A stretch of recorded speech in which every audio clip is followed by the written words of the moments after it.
الحمد للہ وکفی وسلام علی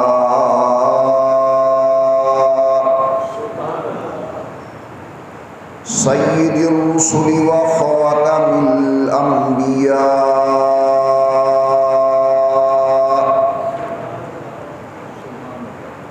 وعلى آلہ الاتقیاء واصحابہ الأصفیاء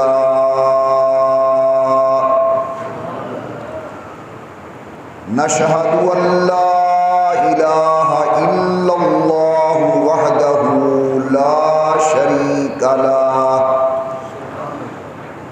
ونشہد ان محمدا عبدہ ورسولہ اما بعد قال النبی صلی اللہ علیہ وسلم انما الاعمال بالنیات او کما قال النبی صلی اللہ علیہ وسلم صدق اللہ العلی العظیم وصدق رسولہ النبی الکریم ونحن علی ذلک لمن الشاہدین والشاکرین والحمد للہ رب العالمین اللہم صلی علی محمد وعلی آل محمد کما صلیت علی ابراہیم وعلی آل ابراہیم انک حمید مجید اللہم بارک علی محمد وعلی آل محمد کما بارکت علی ابراہیم وعلی آل ابراہیم انک حمید مجید۔ نہایت ہی قابل قدر شرکائے اجتماع،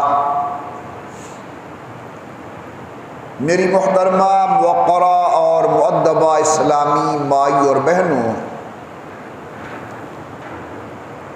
آج کل مدارس عربیہ کے اندر تعلیمی سال کا افتتاح و آغاز ہو رہا ہے۔ الحمدللہ شوال المکرم سے لے کر شعبان المعظم تک یہ ہمارا درس نظامی کا دورانیہ ہوتا ہے۔ باقی سارا سال قرآن کریم کی تعلیم جاری رہتی ہے۔ اس مناسبت سے ارادہ ہوا کہ آپ حضرات کے سامنے کچھ اہم اور ضروری باتیں علم کی فضیلت کے متعلق گزارش کی جائیں۔ کئی جمعہ قبل میں نے ایک تمہیداً بات عرض کی تھی کہ اللہ رب العزت نے انسان کو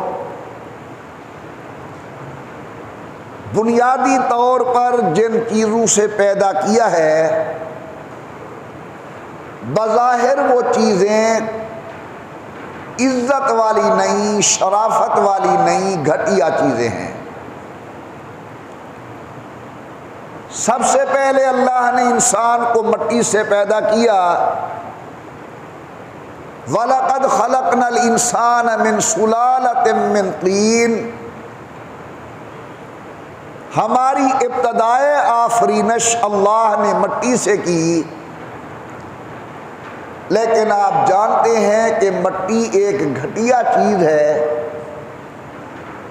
آپ تھوکتے ہیں تو مٹی پر ناک صاف کرتے ہیں، مٹی پر پیشاب بیٹھتے ہیں، مٹی پر طہارت کرتے ہیں، مٹی پر گھر کا کوڑا ڈالتے ہیں، مٹی پر اگر جانور بدے ہوئے ہیں تو گوبر ڈالتے ہیں مٹی کے اوپر۔ اللہ تبارک و تعالی نے ہمیں سب سے پہلے مٹی سے پیدا کیا، لیکن مٹی فی ذات ہی کوئی شرافت والی چیز نہیں ہے۔ اب ہمارا دوسرا مرحلہ آیا، فرمایا ثم جعلناہ نطفۃ فی قرار مکین، تم مٹی تھے پھر ہم نے تمہیں نطفہ بنایا۔ نطفہ مٹی سے بھی گھٹیا، کیونکہ مٹی اگر کپڑے پہ لگ جائے کپڑا پلید نہیں ہوتا، جسم پہ لگ جائے جسم پلید نہیں ہوتا، لیکن اگر نطفے کا قطرہ کپڑے پہ لگ گیا کپڑا پلید ہے، جسم پہ لگ گیا جسم پلید ہے۔ بلکہ اللہ کے نبی نے فرمایا صلی اللہ علیہ وسلم لا تقرأ الحائض ولا الجنب شیئا من القرآن، ناپاک مرد اور ناپاک عورت اللہ کے قرآن کی تلاوت نہیں کر سکتی۔ مٹی ایک گھٹیا چیز تھی لیکن پاک تھی، اور تیمم کی حالت کے اندر آپ کو وہ نماز کے قابل بھی بنا سکتی تھی۔ لیکن جو دوسری تبدیلی آئی وہ اس سے زیادہ گھٹیا اور ناپاک ہے۔ اگر منی جسم سے باہر آ جائے خاص حالت کے اندر تو آپ نہ مسجد میں قدم رکھ سکتے ہیں نہ قرآن کی تلاوت کر سکتے ہیں۔ پھر پروردگار عالم نے ایک تیسری تبدیلی کی، فرمایا ثم خلقنا النطفۃ علقۃ، پھر ہم نے نطفے کو خون بنا دیا۔ اگر آپ بات سمجھیں تو میں عرض کروں، نطفہ پاک ہے یا ناپاک ہے، اس میں علماء کا اختلاف ہے۔ ہمارے امام اعظم سیدنا امام ابو حنیفہ کے نزدیک بالکل نجس اور ناپاک اور پلید ہے۔ ہاں چند علماء کے نزدیک یہ پاک ہے۔ اب جب آپ نطفے سے خون بنے، نطفے کے پاک ناپاک ہونے میں تو اختلاف تھا، لیکن خون کے پلید ہونے میں کسی کا اختلاف نہیں ہے۔ یا آپ تیسرے مرحلے کے اندر آئے تو اور گھٹیا بن گئے۔ اب میرے اللہ نے آپ کے اندر میرے اندر ایک چوتھی تبدیلی کی کہ اللہ تعالیٰ نے آپ کو گوشت کا لوتھڑا بنا دیا۔ حمل ساقط ہو جائے یا بچہ مکمل پیدا ہو، ماں 40 دن تک قرآن نہیں پڑھ سکتی، ماں 40 دن تک نماز نہیں پڑھ سکتی، ماں 40 دن تک مسجد میں قدم نہیں رکھ سکتی۔ وہ منی اور خون پلید تھا، وہ خود انسان کو پلید کرتا تھا لازے پازے کے لیے، لیکن جب آپ بن گئے تو آپ نے ماں کو اتنا پلید کر دیا کہ وہ 40 دن تک قرآن کو ہاتھ نہیں لگا سکتی۔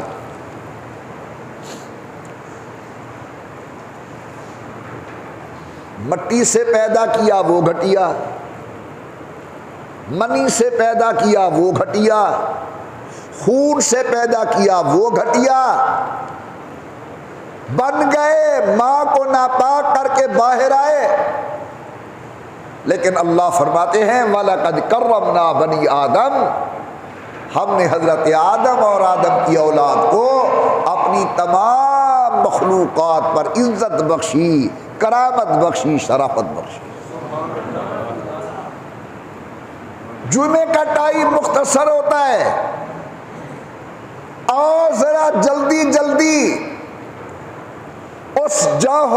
تلاش کریں جس جوہر کی وجہ سے اللہ نے اس ناپاک انسان کو، ناپاک چیزوں سے پیدا ہونے والے انسان کو مسجود ملائک بنایا، ان ناپاک چیزوں سے پیدا ہونے والے انسان کو عظمت و کرامت کی انتہا تک پہنچایا۔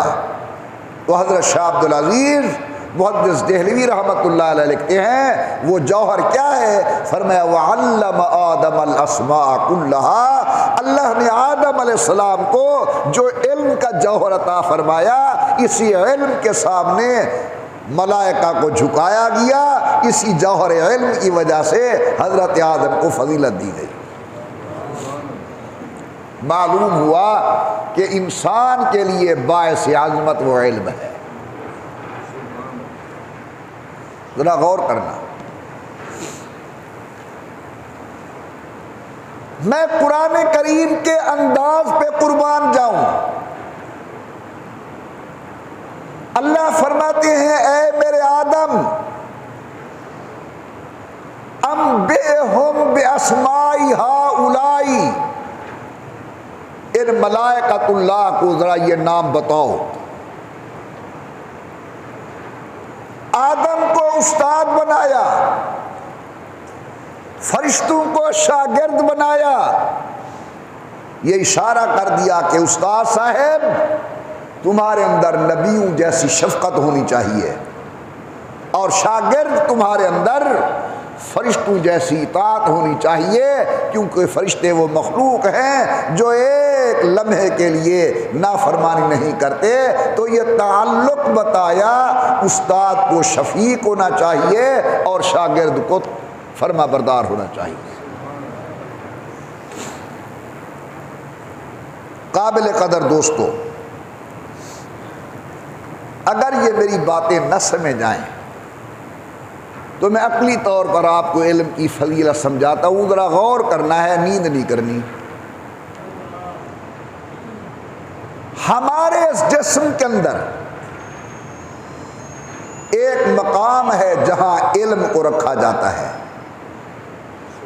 العلم علمان، فرمایا علم دو قسم کے ہیں، ایک علم وہ ہے جو زبان پر چلتا پھرتا ہے، اور ایک علم وہ ہے جو دل کے اندر موجود ہے۔ فرمایا افضل علم وہ ہے جو دل کے اندر ہے۔ تو اب اللہ تبارک و تعالی نے علم کے لیے پورے جسم سے جو اعلیٰ مقام تھا اسے چنا۔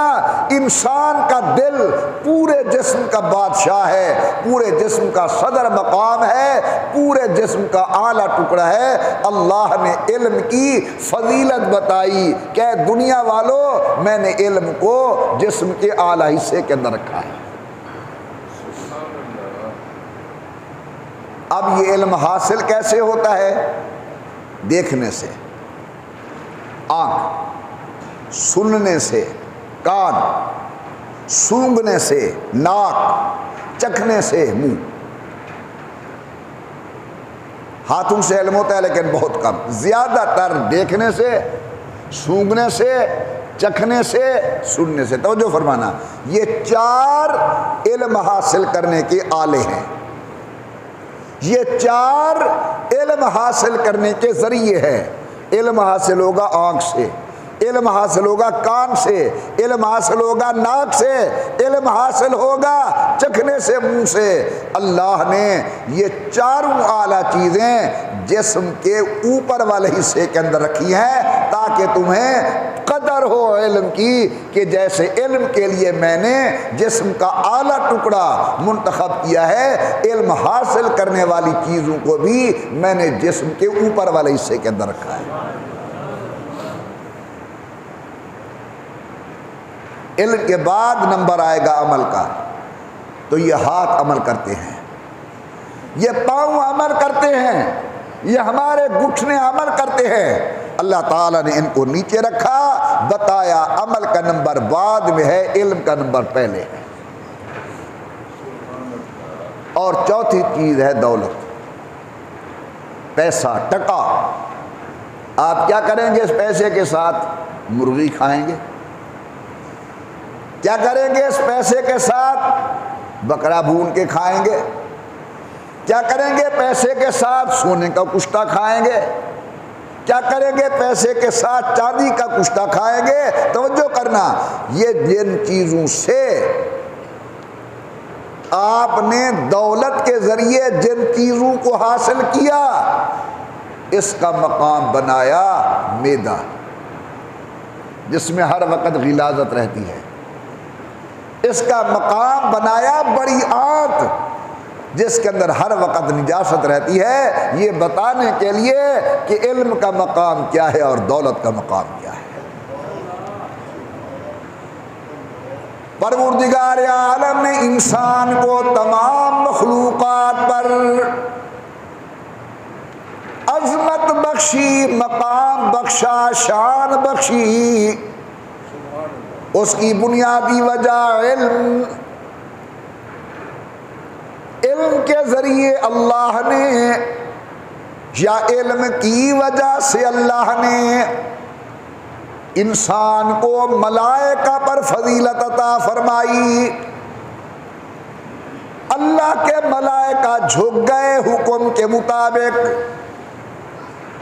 آج نام لے تو کہتے ہو جبرائیل علیہ السلام، ملائکۃ اللہ علیہم السلام۔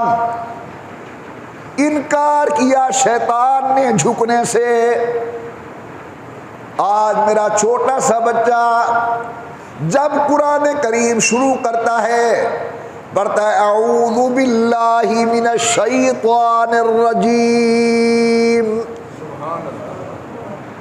تو اللہ تبارک و تعالی نے انسان کو جو علم عظمت بخشی ہے وہ علم کے ذریعے۔ غور کیجئے، آج ہمیں دنیا کہتی ہے کہ سائنس نے بہت ترقی کی ہے۔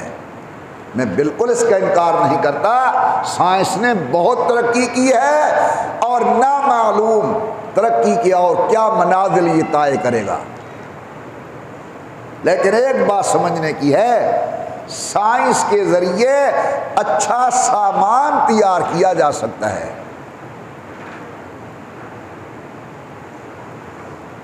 سائنس کے ذریعے اچھا سامان تیار کیا جا سکتا ہے، لیکن سائنس کے ذریعے اچھا انسان نہیں بنایا جا سکتا۔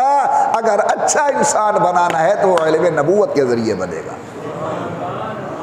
جو زمین پر اپنے آپ کو ایک اچھا انسان کہلانے کا حقدار ہوگا، وہ ہوگا جس کے سینے کے اندر علم نبوت ہوگا، جس کا عمل علم نبوت کے مطابق ہوگا۔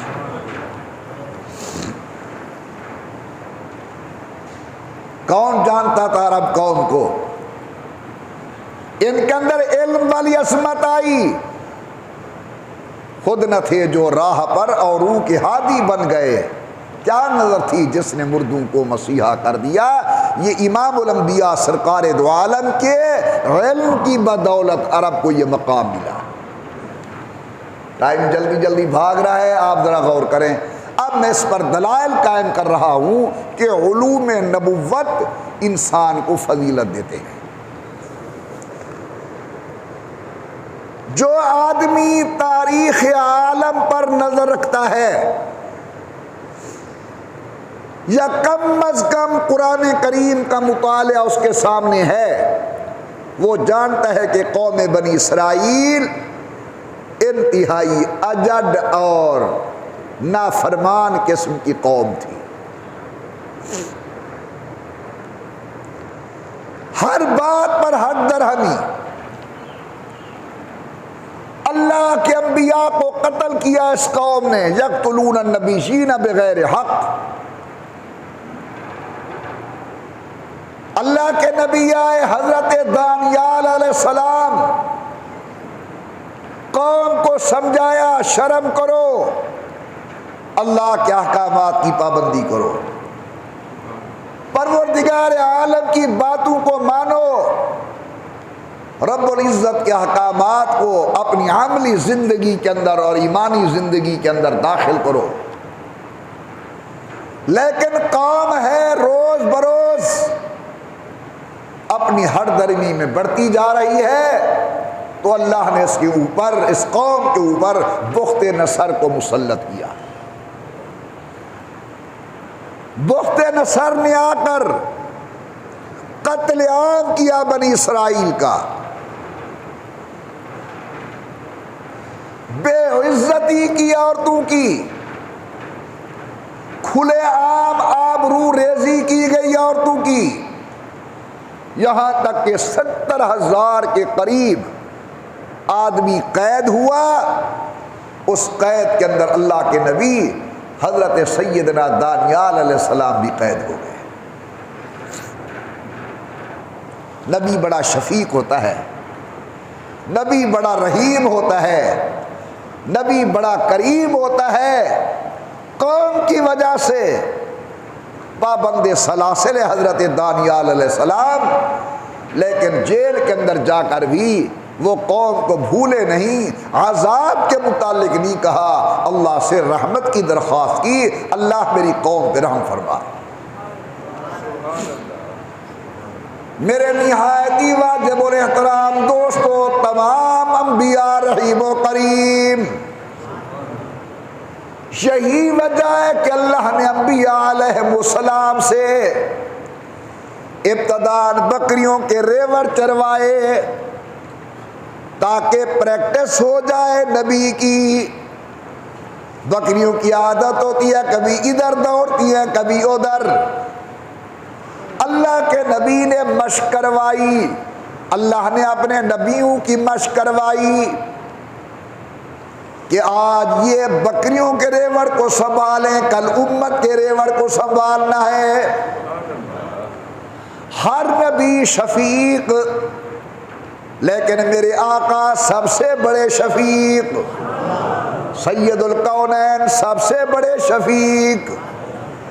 جیل میں جناب دانیال علیہ السلام، لیکن اللہ کی خدمت عالیہ کے اندر مسلسل دعا کرتے ہیں، میرے اللہ میری قوم کے حال پہ رحم فرما، اللہ ہمیں نجات عطا فرما۔ سننا ذرا میری طرف غور کر کے، نبی کی دعائیں، ادھر پابند سلاسل، وہ عیش ختم، عشرت ختم، برائیاں ختم، بے حیائیاں ختم۔ اب قوم بھی نبی کی دیکھا دیکھی عبادت کے اندر مصروف، یہ بھی ان حالات کے مطابق دن رات اللہ کی عبادت میں گزارتے ہیں۔ میں یوں کہوں کہ آج وہ جیل خانہ نہیں بلکہ خانقاہ بن گئی، کوئی وہاں رو رہا ہے، کوئی ادھر رو رہا ہے۔ اللہ مہربانی کر، اللہ مہربانی کر۔ میرے اللہ کو ترس آ گیا، بخت نصر نے ایک خواب دیکھا، صبح اٹھا خواب بھول گیا، بلایا اپنے بڑے بڑے علماء کو، بڑے بڑے حضرات کو کہ میں نے خواب دیکھا ہے، ذرا مجھے وہ خواب بھی بتائیں، خواب کی تعبیر بھی بتائیں۔ سب کہنے لگے بادشاہ خواب کی تعبیر تو ہم بتا سکتے ہیں، لیکن خواب کا ہمیں کیا پتا۔ بات چلتی چلتی چلتی چلتی جیل کے سپریڈنٹ تک پہنچی۔ وہ روز حضرت دانیال کی عبادت کو دیکھتا تھا، دانیال علیہ السلام کی اطاعت خداوندی کو دیکھتا تھا۔ اس نے کہا جناب میری جیل کے اندر ایک ایسا آدمی موجود ہے، اسے بلایا جائے، ہو سکتا ہے کہ جناب کا خواب بھی بتا دے، خواب کی تعبیر بھی بتا دے۔ آ گئے حضرت دانیال علیہ السلام۔ وہاں کا معمول یہ تھا جو بھی آئے پہلے سجدہ کرے، لیکن نبی کے لیے بلکہ امت کے لیے، مسلمانوں کے لیے حکم یہ کہ لا تسجدوا للشمس ولا للقمر واسجدوا للہ۔ تمہاری جبین نیاز ایک اللہ کے سامنے جھکنی چاہیے۔ آئے حضرت دانیال علیہ السلام، لیکن جناب دانیال نے سجدہ نہیں کیا۔ حیران ہو کے بادشاہ بخت نصر کہنے لگا ہماری دربار کا اصول ہے جو بھی آتا ہے سجدہ کرتا ہے، آپ نے سجدہ کیوں نہیں کیا؟ نبی بڑا دانا ہوتا ہے، نبی بڑا حکیم ہوتا ہے، فرماتے میرا سجدہ نہ کرنا میرے لیے بھی خیر ہے تیرے لیے بھی خیر ہے۔ کہنے لگا وہ کیسے؟ فرماتے میرے لیے خیر تو یہ ہے کہ میں ایک اللہ کی پوجا کرتا ہوں، اگر میں غیر کا سجدہ کرتا میرا اللہ ناراض ہو جاتا، اور تیرے لیے خیر یہ ہے کہ میرے اللہ نے وہ تیرا خواب اور خواب کی تعبیر مجھے بتا دی ہے، اگر میں سجدہ کر لیتا وہ خواب بھول جاتا، تیری منشا پوری نہ ہو سکتی۔ چلو اس نے کہا جی بتاؤ میں نے کیا خواب دیکھا، اب غور کیجیے۔ اس نے کہا بادشاہ آپ نے خواب دیکھا ہے کہ ایک بہت بڑا بت ہے جس کا سارا آسمان میں ہے اور جس کے قدم زمین پر ہے، جس کا ایک کندھا مشرق میں ہے ایک کندھا مغرب میں ہے۔ اس نے کہا بالکل میں نے ایسے ہی دیکھا ہے۔ فرمایا پھر اس بت کا جو سر ہے وہ سونے کا ہے، اس کا جو سینہ ہے وہ چاندی کا ہے، اس کا جو پیٹ ہے یہ پیتل کا ہے، اس کی جو رانیں ہیں یہ تانبے کی ہیں، اور اس کی پنڈلیاں لوہے کی ہیں، اس کے پاؤں مٹی کے ہیں۔ اس نے کہا بالکل میں نے یہ خواب دیکھا ہے۔ کہنے لگا بخت نصر تو ابھی سی حیرانگی میں تھا کہ یہ بت کن چیزوں سے مل کر بنا ہے اتنی بڑی قد و کاٹ والا، پھر تو دیکھتا ہے کہ آسمان سے ایک بہت بڑا پتھر گرتا ہے جس نے آ کر پورے بت کو ملیا میٹ کر دیا، نہ سونا نظرتا ہے نہ چاندی، نہ پیتل نظرتا ہے نہ تانبا، نہ لوہا نظرتا ہے نہ مٹی، ہر چیز گڈ مڈ ہو گئی، ختم ہو گئی۔ اور پھر تو نے دیکھا کہ وہ پتھر بڑھتا گیا، پوری زمین کے اندر وہ پتھر پھیل گیا۔ اس نے کہا بالکل میں نے یہی خواب دیکھا ہے۔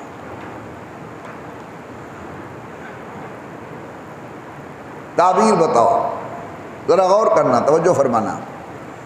حضرت دانیال علیہ السلام نے فرمایا یہ جو آپ کو بت دکھایا گیا ہے اصل میں یہ دنیا میں بسنے والی مختلف قومیتوں کے بت آپ کو دکھائے گئے ہیں۔ سر سونے کا یہ عراقی قوم ہے، اس وقت تمدن و تہذیب کے اندر سب سے بڑی قوم تھی۔ سینہ چاندی کا، تمہارے بعد تمہارے بیٹے کی حکومت آئے گی، جتنا سونے اور چاندی کے درمیان فرق ہے قیمت کا اتنی وہ گری ہوئی ہوگی حکومت تمہاری حکومت کی بنسبت۔ جو آپ نے پیڑ دیکھا پیتل کا رنگ زرد ہوتا ہے، یہ آپ کو چائنا اور جاپان کے لوگ دکھائی دیے گئے۔ اور جو آپ نے ٹانگیں دیکھی تانبے کی، وہ سرخ کلر کا ہوتا ہے، یہ آپ کو شام، حجاز اور عرب کے لوگ دکھائے گئے ہیں۔ اور جو آپ نے پنڈلیاں دیکھی لوہے کی، لوہا کالا ہوتا ہے، یہ آپ کو حبشے کے لوگ دکھائے گئے ہیں۔ اور جو آپ نے دیکھا کہ تمہارے اس بت کے دونوں پاؤں مٹی کے ہیں، تمہارے خاندان کے اندر آخر میں 2 عورتیں آئیں گی جو حکومت کو سنبھالیں گی، لیکن جس طرح مٹی کمزور ہوتی ہے ان کی حکومت ایسی کمزور ہوگی۔ وہ حکومت چل رہی ہوگی جو آپ کو پتھر دکھایا گیا، یہ پتھر دین محمد رسول اللہ ہے۔ جب امام الانبیاء سرکار دو عالم کا دین آئے گا، نہ کوئی اپنے اس تمدن کی پوجا کرانے والا رہے گا، نہ چاندی کی طرح اپنے فخر کرنے والا کوئی رہے گا، نہ پیتل کی طرح زرد چہرے والوں کی کوئی شناخت رہے گی، نہ تانبے کی طرح سرخ کلر والے لوگوں کی کوئی قومیت کی قدر رہے گی، نہ کالوں کی کوئی قدر ہوگی۔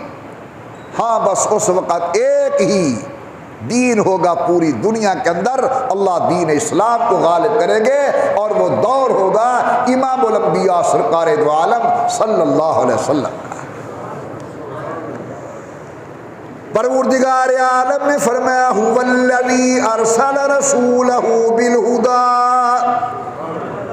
ودین الحق لیظہرہ علی الدین کلہ وکفی باللہ شہیدا۔ جب حضرت دانیال علیہ السلام نے یہ خواب سنایا، خواب کی تعبیر سنائی، ہاتھ چومنے لگ گیا بخت نصر بادشاہ۔ اب میں عرض کر رہا ہوں علم کی فضیلت، جب تک علم نبوت نہیں آیا تھا، قوم بنی اسرائیل مظالم کے اندر نبوت کے علم نے روشنی بخشی، تمام بنی اسرائیل کو آزاد کر دیا گیا، اور پورے کے پورے ملک کا قلمدان حضرت دانیال کو دے دیا گیا۔ معلوم ہوتا ہے کہ اللہ نے انسان کی شرافت، انسان کی عظمت ٹکے پیسے میں نہیں رکھی، اللہ نے اس کا مقام علم کے اندر رکھا ہے۔ ایک بہت بڑا حکیم اور دانا گزرا افلاطون، یہ حضرت سیدنا موسیٰ علیہ السلام کے دور کا آدمی ہے، لیکن پڑھ کر مجھے حیرانی ہوئی کہ ایک ہی دور ہے افلاطون کا اور جناب موسیٰ علیہ السلام کا، لیکن آپس کے اندر ملاقات نہیں۔ افلاطون نے سن رکھا تھا کہ ایک نبی ہے موسیٰ علیہ السلام، حضرت موسیٰ علیہ السلام بھی جانتے تھے کہ ایک دانا اور حکیم آدمی افلاطون، لیکن ملاقات نہیں تھی۔ ایک دن راستے میں افلاطون نے دیکھا کہ ایک بزرگ شخصیت آ رہی ہیں، نبوت کے چہرے میں ایک نور ہوتا ہے، نبوت کے چہرے میں وجاہت ہوتی ہے، نبوت کے چہرے میں جلال ہوتا ہے، نبوت کے چہرے کے اندر جمال کا امتزاج ہوتا ہے۔ حضرت کو دیکھ کر افلاطون نے اتنا سمجھ لیا کہ آدمی کوئی بہت بڑا ہے، الیک سلیک ہوئی۔ اور یہ جو افلاطون تھا یہ ایماندار تھا۔ ایک کتاب اس کا نام ہے الانسان الکامل، اس کے اندر شیخ عبد الکریم فرماتے ہیں کہ میں نے افلاطون کی قبر کو دیکھا تو روحانی طور پر مجھے معلوم ہوا کہ اس کی قبر کے اوپر انوارات کی بارش ہے، معلوم ہوتا ہے کہ افلاطون ایماندار تھا۔ حضرت سے ملاقات ہو گئی تو افلاطون نے کہا حضور چہرے سے آپ علمی شخصیت نظرتے ہیں، میرا ایک سوال ہے جو میں دنیا کے سامنے پیش کر کر کے تھک گیا ہوں، مجھے جواب نہیں مل رہا۔ حالانکہ افلاطون ایک دانا آدمی ہے، حکمت کا بادشاہ ہے، کہتا ہے میں نے بڑے بڑے حکما دانشور لوگوں کے سامنے اپنا یہ سوال پیش کیا ہے، لیکن مجھے جواب نہیں ملا۔ آپ کے چہرے مہرے کو دیکھ کر میں سمجھ رہا ہوں کہ شاید میرے سوال کا جواب آپ سے مل جائے۔ پھر میں بولوں، اس نے کہا جی میرا سوال یہ ہے کہ اگر آسمان بن جائے تیر کمان، سوال سمجھنا، آسمان بن جائے تیر کمان اور دنیا کی تمام مصیبتیں بن جائے تیر، مارنے والا ہو اللہ تو بچنے کی صورت، آسمان تیر کمان، دنیا کی تمام مصیبتیں تیر، اور تیر کمان اللہ کے ہاتھ کے اندر، اگر اللہ وہ تیر برسائیں تو بچنے کی کیا صورت ہے؟ تو دیکھیے جہاں دنیا کے علم جواب دے گئے تھے وہاں علم نبوت نے رہنمائی کی، فرمایا یہ تو کوئی سوال ہی نہیں ہے تیرا، اس کا جواب تو بالکل آسان ہے۔ افلاطون حیران ہو کے کہتا ہے جناب یہ آسان ہے، میں نے تو دنیا چھان ماری ہے، لا ینحل سوال ہے جواب نہیں ملتا۔ فرمایا میرے پیارے بچنے کی بڑی آسان صورت ہے کہ مارنے والے کی آغوش میں چلے جاؤ،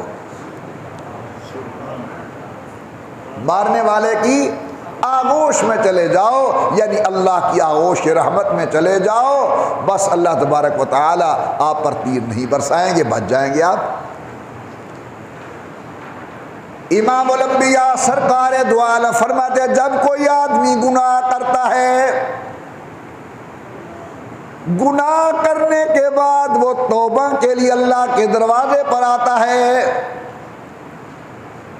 ہاتھ اٹھا کے کہتا ہے میرا اللہ میں بڑا نادم ہوں، پریشان ہوں، مجھ سے غلطی ہو گئی، توجہ فرمائیں توجہ، اللہ میاں فرشتوں کو بلا کر کہتے ہیں حل یعلم ان لہ ربا، کیا یہ جانتا ہے کہ اس کا بھی کوئی خدا ہے بخشنے والا؟ فرشتے کہتے ہیں یا اللہ جانتا ہے تو آیا بیٹھا ہے، قربان جاؤں اللہ کی رحمت پر۔ اللہ میاں فرماتے جاؤ اسے کہہ دو میں نے تیرے زندگی کے سارے پہلے گناہ معاف فرما دیے۔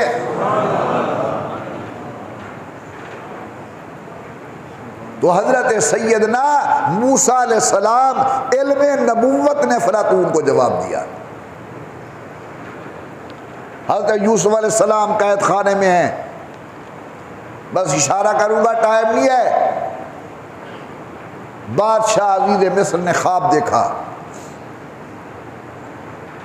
اب وہ بڑا پریشان ہے، خواب کی تعبیر نہیں مل رہی، اپنے دور کے تمام علماء کو بلایا، انہوں نے کہا بادشاہ تیرے خواب کا ہم جواب دینے سے قاصر ہیں، یہ کوئی خواب ہی نہیں ہے کہ ہم اس کی تعبیر دیں۔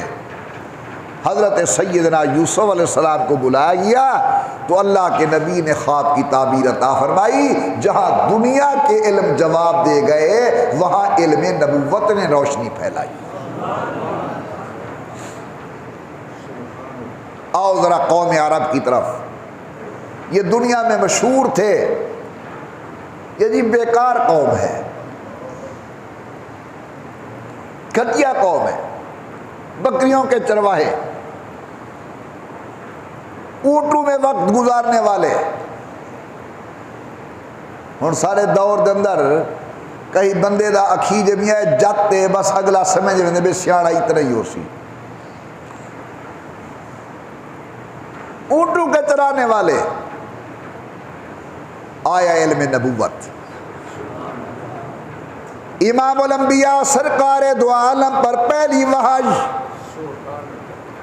جو اللہ کے قرآن کے شکل کے اندر نازل ہوئی، فرمایا اقرأ بسم ربک الذی خلق، آتا گیا قرآن، پھیلتا گیا قرآن، عرب کے لوگ قرآن کریم پر عمل کرنے لگے، تو جناب جن کو لوگ حقارت کی نگاہ سے دیکھتے تھے، آج اللہ تعالی نے ان کی برکت سے مکے اور مدینے سے کلمہ طیبہ کو نکال کر کائنات کے کونے کونے کے اندر پھیلا دیا۔ اللہ تعالیٰ فرماتے اولئک الذین امتحن اللہ قلوبہم للتقوی، خود امتحان لینے والے ان کے اللہ بن گئے۔ فرمایا اولئک هم المؤمنون حقا، یہ سارے پکے مومن ہیں۔ تو عرب کو ذلت سے نکال کر عزت دلوانے والا علم نبوت۔ ایک بات ذہن میں آ رہی ہے، ذرا توجہ فرمائیں، فرمائے اقرا، پڑھو۔ کیا فرمایا؟ اقرا، پڑھو۔ یا اللہ، ترقی کا سبب پڑھنا بنے گا؟ پڑھنے کو تو بہت کچھ ہے، فرمائے نا، اقرا بسم ربک الذی خلق، تمہاری ترقی کے لیے وہ علم ہے جس میں اللہ کا نام ہو۔ تمہاری ترقی اس علم کے ذریعے ہوگی جس علم میں اللہ کا ذکر ہو، اور وہ کون سا علم ہے؟ علم نبوت۔ اب آتے ہیں دوسری طرف، علم ہو لیکن عمل نہ ہو۔ جس طرح یہ گناہ گار تمہارے سامنے بیٹھا ہے، معلومات ہیں، عمل نہیں ہے۔ پروردگار عالم نے فرمایا مثل الذین حملوا التوراۃ ثم لم يحملوها کمثل الحمار يحمل اسفارا۔ بے عمل عالم کی مثال اس جانور جیسی ہے جس پر کتابیں لاد دی جائیں، وہ لدی ہوئی کتابیں اس جانور کے لیے مفید نہیں، یہ علم بھی بے عمل عالم کے لیے مفید نہیں۔ اصل چیز ہے عمل، علم بھی ہے عمل بھی ہے۔ پھر میرے آقا فرماتے ہیں غیر عالم کی ساری رات کی عبادت بعمل عالم کی نیند کا مقابلہ نہیں کر سکتی۔ اسی لیے بڑے کہتے ہیں مدعی نہ بنو، مطیع بنو۔ 5-10 منٹ ذرا غور کرنا، کیا بنو؟ مدعی نہ بنو کہ میں ایسا، میں ایسا، میں ایسا، میرے پاس فلاں علم، میرے پاس فلاں معلومات، میرے پاس فلاں معلومات۔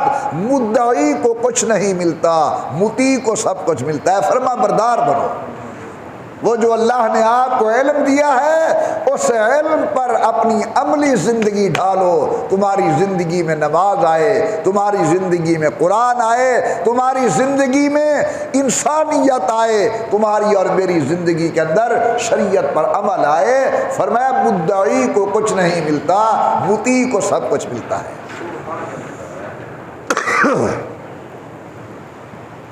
میری باتیں سمجھ آ رہی ہیں؟ ایک اور لفظ کہتا ہوں، چاہت سے کچھ نہیں ملتا، اطاعت سے سب کچھ ملتا ہے۔ یہ جملے کہو جو میں نے کہے ہیں، چاہت سے کچھ نہیں ملتا، اطاعت سے، اور آسان کروں کہ حجابات اور پردے چاہت سے نہیں ہٹتے، اطاعت سے ہٹتے ہیں۔ میں مثال دیتا ہوں، ایک بادشاہ ہے، اس نے غلام کو بلایا، کہتے میرا غلام، جی حضور، بتا تیری کوئی خواہش۔ سمجھنا ذرا غور سے، بادشاہ نے اپنے غلام کو بلایا اور کہا، بادشاہ نے غلام کو تیری کوئی چاہت؟ اس نے کہا جی میری پہلی چاہت تو یہ ہے کہ مجھے آپ اپنی بیگمات دکھائیں کہ وہ کیسی ہیں، تمہاری گھر والیاں کیسی ہیں، اور میری دوسری چاہت یہ ہے کہ مجھے دکھاؤ تمہارا خزانہ کہاں کہاں پڑا ہے۔ تو جب یہ چاہت کرے گا کہ یہ مجھے بتاؤ کہ خزانہ کہاں پڑا ہے، یا کہے گا کہ بیگمات مجھے دکھاؤ، تو بادشاہ دوسرے منٹ میں حکم دے گا جاؤ اسے قتل کر دو، بڑا بے حیا آدمی ہے۔ اس نے چاہت کی، اور ایک ہے تابع دار غلام۔ بادشاہ نے کہا دن ہے، اس نے کہا دن ہے، اس نے کہا رات، اس نے کہا رات ہے، اس نے کہا سردی ہے، اس نے کہا سردی ہے، اس نے کہا گرمی ہے، اس نے کہا گرمی ہے۔ جب سال 2 سال بادشاہ نے تجربہ کر لیا، اب کہتے بیٹا آپ گھر میں آیا جایا کرو،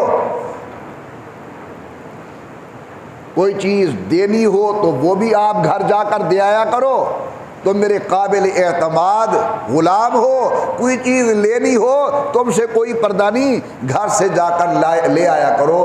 اب بتائیے جناب، اس میں اطاعت کی تو حجاب ہٹے یا نہ؟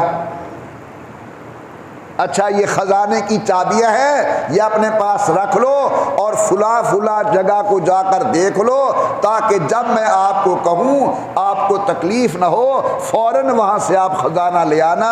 خزانے کی چابیاں بھی مل گئی۔ معلوم ہوا چاہت سے کچھ نہیں ملتا، پردے اطاعت سے ہٹتے ہیں۔ اس نے چاہت کی تھی، قتل کر دیا گیا، اس نے اطاعت کی، حجابات ہٹ گئے۔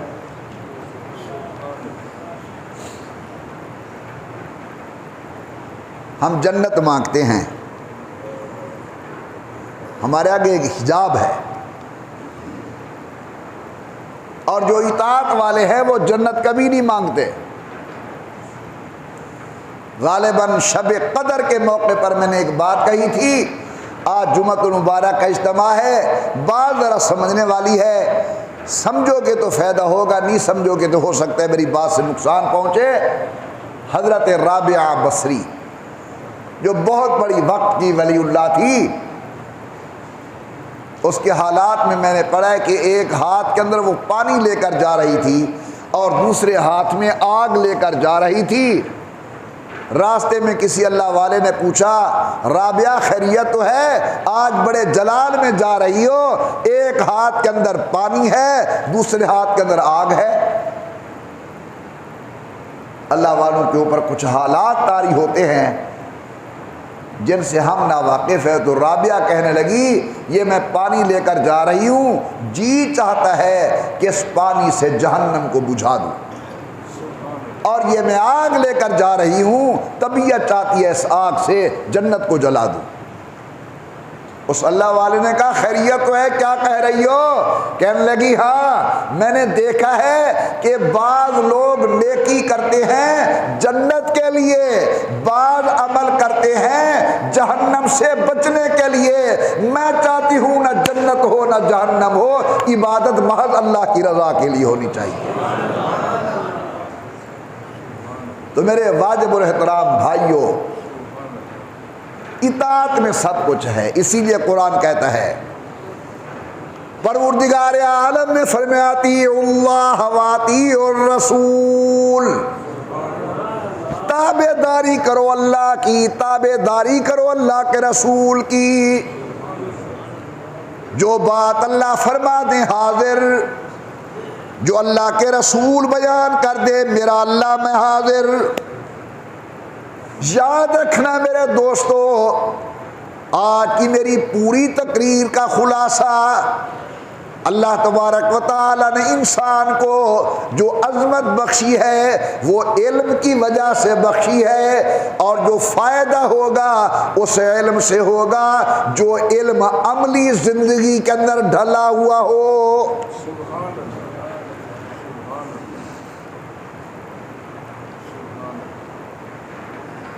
علم کے لیے ایک تو بری صحبت سے بچنا ضروری ہے۔ علم تب نفع دے گا جب بری صحبت سے آدمی بچے۔ میں بخاری شریف بھی پڑھاتا رہوں، نعوذ باللہ من ذالک، شام کو بیٹھ کر برے لوگوں کے ساتھ محفل بھی اٹینڈ کرتا رہوں، مجھے بخاری کا پڑھانا فائدہ نہیں دے گا، قرآن کا پڑھانا فائدہ نہیں دے گا۔ یہ ایسا ہی ہے جس طرح حکیم صاحب دوائی دیتے ہیں، کہتے ہیں دوائی کھاؤ لیکن ٹھنڈے پانی سے پرہیز کرنی ہے، برف سے پرہیز کرنی ہے۔ اب وہ آدمی دوائی بھی کھاتا ہے لیکن پرہیز نہیں کرتا، وہ دوائی فائدہ نہیں دے گی۔ اسی طرح علم کے ساتھ پرہیز کرنا ضروری ہے، بری صحبت سے بچنا ضروری ہے۔ اگر میں نے علم حاصل کر لیا لیکن بری صحبت سے نہ بچا، یہ علم فائدہ نہیں دے گا۔ سنتوں کا اہتمام ضروری ہے، کیونکہ میرے پیارے اللہ نے آپ اور اس گناہ گار پر بہت بڑا فضل کیا ہے، جو اللہ نے ہمیں نبی دیا، چونکہ وہ عالمی نبی ہے اور آخری نبی ہے۔ نبی کی پوری زندگی ہمارے لیے رہنما اصول ہے۔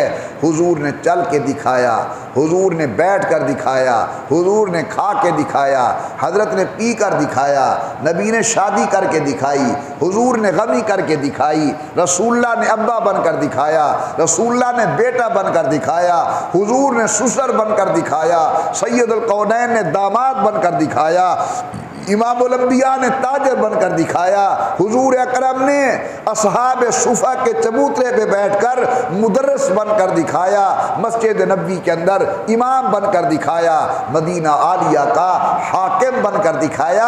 اسی لیے قرآن بڑے ناز سے کہتا ہے لقد کان لکم فی رسول اللہ اسوۃ حسنہ، تمہارے لیے میرے پیغمبر کی زندگی بہترین نمونہ ہے۔ اللہ تعالیٰ آپ سب کو، اس گناہگار کو اور حضور کی پوری امت کو حضور کی محبت نصیب فرمائے، اطاعت نصیب فرمائے، فرما برداری نصیب فرمائے۔ اللہ وہ علم دے جس پر عمل کرنے کی توفیق عطا فرمائے۔ آمین برحمتک یا ارحم الراحمین۔